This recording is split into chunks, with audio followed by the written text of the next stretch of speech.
Hi, it's Nancy Schick, attorney, mediator, and conflict resolution coach here in New York City. And it's been a while since I've done a Facebook Live, so I thought I'd check in on you guys. Also because I got a question again that I thought would be valuable to some of you, because I know you have some of the same kinds of things going on and might have the same question. So Aaron asked in a group, we're in an entrepreneur group together, and he asked, when is it time to give up on a client who repeatedly refuses to follow the advice or plan that they're paying for? Obviously, that's creating some conflict in the place where he's working with this client because they're making progress on some things through his work, but they're specifically actions that aren't being taken according to plan, and then the client is getting upset that they're not getting the results, right? And as an attorney, I think we can all relate to that in some way. I definitely see that in my attorney groups also. So as I often do, I break this down into the third ear process. So just a reminder, I have my bookmark, which I've got 10 of these that are available for a little gift. I'll be happy to drop it in the mail if you want to put it in the comments or direct message me. Probably would be the best way to send me your mailing address. I'll be happy to drop this in the mail to you for the first 10 people that respond. So the first thing that we always do when there's a conflict is we look at the 7 choices, right? So the first thing is, hey, Aaron, forgive yourself for being in the middle of this conflict. It's not your fault, right? It's not the owner's fault. It's just human behavior.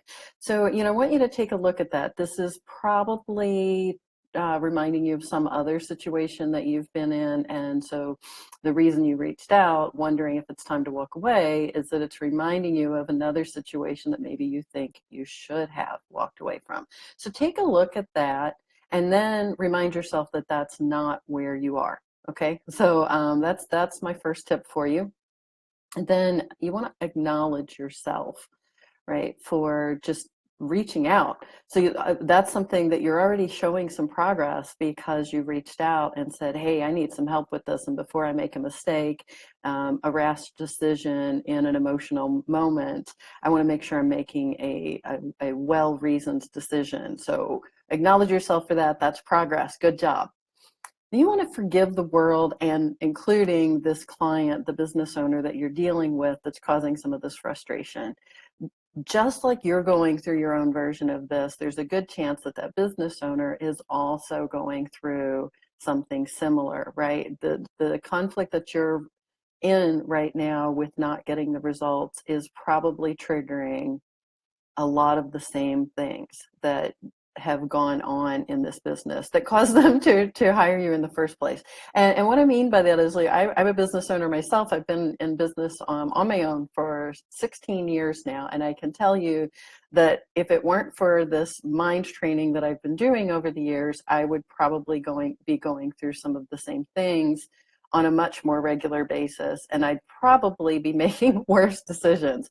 So, what happens is that conflict then in the situation you're describing is, I'm guessing, and this is going to require a conversation for you, right, with this business owner, with this client. But what you want to look at is what might be going on over there for them before you approach them. And that's why we do the 7 choices first, to really get some preparation. In the Persuasive Conversations course that Jamie Campbell and I launched, we talk about this, is that you will not be persuasive if you're unprepared. And part of the preparation is preparing your mind, right? Getting clear on what's going on for you, but then also trying to look over at what might be going on for the other person. And this is where you start to use your third ear and listen more compassionately with them. So in this situation, more than likely, this business owner has hired someone before you to try and accomplish the same results. And so when you're not getting them instantly, that client of yours is probably panicking a little bit and making the decisions that they're making that are not working. And so you just need to gently approach them. And we'll get to that in another video about the 5 actions. But for now, I just want you to start looking at that other person as another human being who's got a past just like you and is probably having a lot of their own issues around this. So just hold that. Now, step 4, right, or choice number 4, you want to just free your emotions around it. If you're angry, go let that out. I've given clients permission to lock themselves in a broom closet or a private office or whatever they need to do, yell, scream, call a friend, vent, just stand and stomp your feet. My sister used to use that with my nephew when he was throwing his tantrums. She would set the timer and just let him stamp his feet for 3 minutes.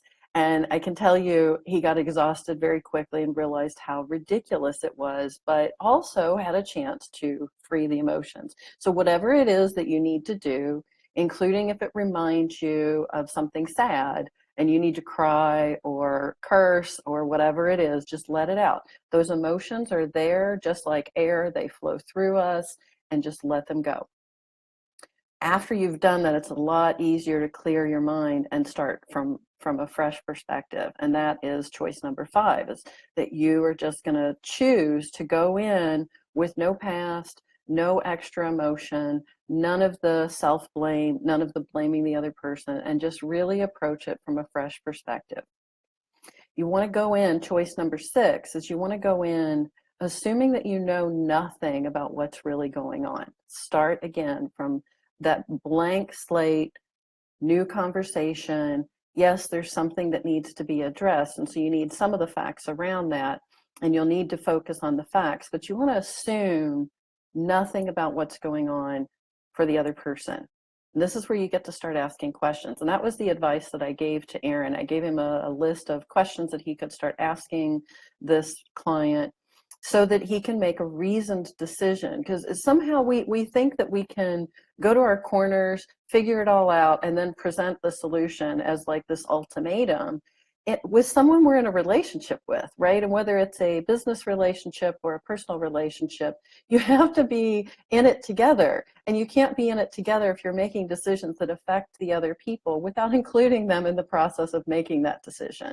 It's not going to go well. And if you've ever done that, and I'm assuming you have, and you know what I'm talking about, that's why it didn't go well. You made the decision and then just delivered it as though, this is your decision that you're pushing on someone else. So you want to just get in conversation.